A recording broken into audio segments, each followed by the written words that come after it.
Привет, друзья! Российской исполнительнице Аните Цой пришлось преодолеть много преград на пути к славе и успеху. Долгий процесс похудения, отсутствие денег на запись альбома, брак по расчету. Со всем этим певице удалось справиться. Муж Аниты Цой, за которого она выходила по настоянию матери, стал одной и единственной любовью артистки. За 30 лет брака певица поняла, что семья – это самое важное, а потому за нее нужно бороться. С чего начиналась семейная жизнь Аниты Цой и как исполнительница живет сегодня? Но для начала подписывайтесь на канал, не забывайте ставить лайк. А мы расскажем, как живет Анита Цой, сколько зарабатывает и почему у каждого члена семьи Аниты выстроен свой отдельный дом.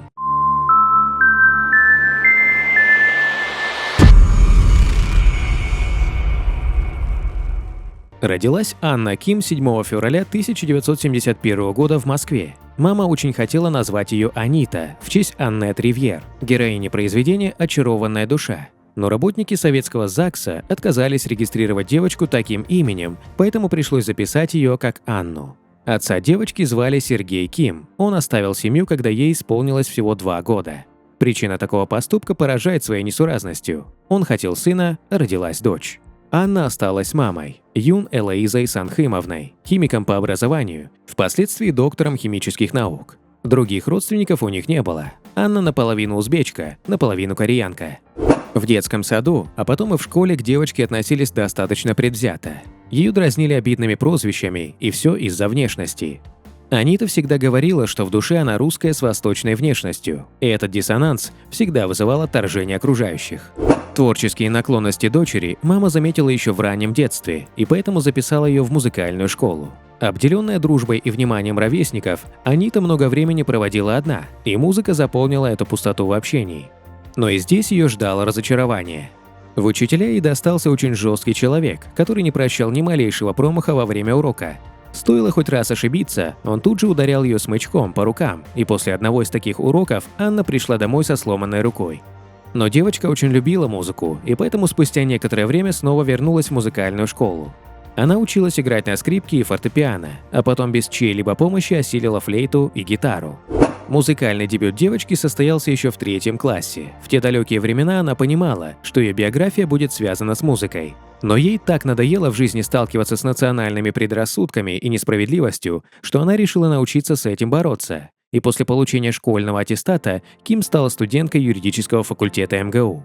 И только в этом престижном вузе поняла, что ошиблась с выбором и что хочет всю жизнь заниматься музыкой. Любовь к музыке привела ее в корейскую пресвитерианскую церковь. В 19 лет она начала петь в ее хоре под названием «Поющие ангелы». В это время у нее появляется мечта записать дебютный альбом на студии звукозаписи «Союз». Чтобы воплотить в жизнь эту мечту, нужны были большие деньги, которых у Аниты не оказалось. Девушка не выбирала, с кем жить и кого любить. Это за нее сделала мать. Во время учебы на курсах корейского языка Анита познакомилась с Сергеем Цоем.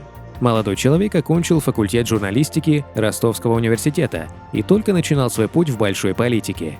Анита в те годы не собиралась выходить замуж, тем более она не видела нового знакомого в роли будущего мужа. Однако личной жизнью дочери всерьез занялась мама.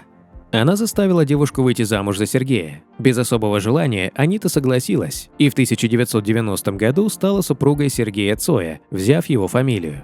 Позже оказалось, что родственники выбрали для девушки хорошую партию, ведь мужчина спустя 2 года занял пост пресс-секретаря Юрия Лужкова. Тем не менее, первое время взаимной любви в семье Аниты Цой не было. Позже певица призналась, что пыталась всеми силами добиться развода от супруга. «Я 2 года ему жить не давала, специально вызывала его на конфликты. Но мой муж взял правильную тактику, он за мной ухаживал», вспоминает артистка первые годы брака. Муж Аниты Цой терпеливо относился к вздорному характеру супруги, и вскоре это начало давать плоды. Когда девушка узнала, что беременна, ее сердце оттаяло. Она поняла, что рядом с ней находится надежный, верный, сильный мужчина. В 1992 году на свет появился сын Аниты Цой Сергей.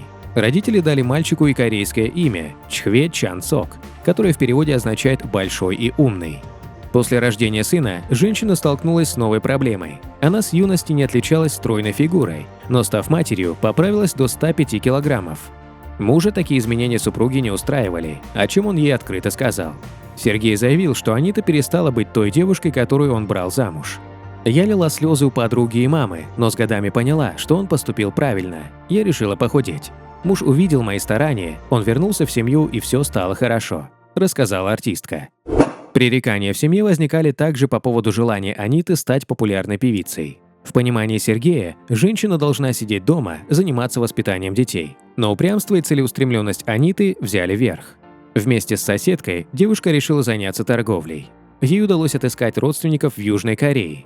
Анита попросила денег у супруга якобы на подарки родным.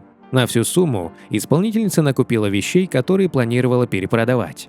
Позже Сергей узнал, чем занимается его избранница, но не стал запрещать ей торговать. В результате девушке удалось заработать деньги, которые пошли на запись дебютного альбома. С этого и началось восхождение Аниты Цой на музыкальный Олимп. Со временем семейная жизнь певицы вышла на новый уровень. Пережитое помогло супругам взглянуть на друг друга по-новому. Они оба поняли, что 30 лет назад сделали правильный выбор. Сын Аниты, взрослый успешный мужчина, получил 2 высших образования, учился в Лондоне. Сегодня Сергей является магистром в сфере экономики и финансов. Певица признается, что уже мечтает о внуках, причем хочет, чтобы их было не менее 5. Вот уже 25 лет у Аниты Цой есть загородный дом в 10 километрах от Москвы. Сейчас в поселке более 150 домов. Анита по совместительству председатель правления дачного некоммерческого партнерства. Местные домовладельцы называют ее «первая леди на деревне», а сама Анита инспектирует строительство местных дорог. Анита на своем земельном участке в подмосковном городе Лобня выстроила 4 дома для всех членов своей семьи – для себя, мужа, сына и обеих мам. Каждый из домов получил свое название – дом-хозяин, дом-гейша, домик-свекровь, дом-теща. Такое решение о строительстве отдельных домов для каждого члена семьи было принято не случайно, поскольку каждая личность семьи Цой очень требовательна и свободолюбива. Решить вечный вопрос войны нескольких хозяек на одной кухне, а также устранить трудности совместного проживания творческой личности и бизнесмена, Анита решила таким кардинальным и всех устроившим способом, предоставив каждому из любимых людей отдельное жилое пространство. Раньше дом Аниты и Сергея был деревянным, но во время первого переезда он сгорел. И Анита заявила, что вообще не будет жить за городом, но ее муж не сдался и пообещал, что через год построит другой дом и возвел кирпичный. Кстати, пара не сильно расстроилась, потеряв свой особняк в огне, поскольку знала об интересном корейском поверье, согласно которому, если возвести дом на пепелище предыдущего, то его жителей ждет долгая и счастливая жизнь.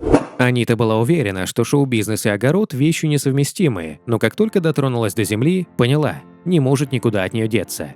И теперь звезда выращивает зелень с овощами и уверяет, что это намного полезнее для здоровья. А для отдыха и зарядки на лужайке у дома стоит стол для пинг-понга. Закрома певицы, благодаря ее активной хозяйственности, полны домашних заготовок. Во дворе растут розы, сосны и каштаны, в огороде высажен роскошный малинник, а в теплице созревают перцы, огурцы и помидоры. В гардеробной трехкомнатном складе под кодовым замком хранятся обувь певицы, коллекция париков и раритетные платья.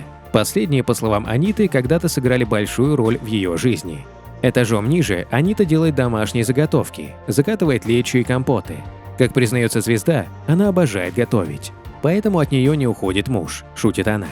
В доме Аниты нашлось место для отдыха певицы – хамам. Там есть все для релаксации, в том числе спа-кабинет и снег-машина для разных процедур для тела и для лица. Артистка признается, что это большая работа – держать себя в форме. Она даже не исключает, что лет через 10 пойдет к пластическим хирургам. Согласно информации, опубликованных в открытых источниках, гонорар Аниты за одно выступление и корпоратив составляет 1 миллион 400 тысяч рублей. Друзья, давайте пожелаем Аните невероятных успехов в творчестве, крутых выступлений на публике, громких оваций и восторга поклонников, верной удачи и большого счастья в жизни. Гонорар какой публичной личности вы хотите узнать? Свои пожелания оставляйте в комментариях. Переходите на другие ролики нашего канала, подписывайтесь, нажимайте на колокольчик. До скорых встреч, пока!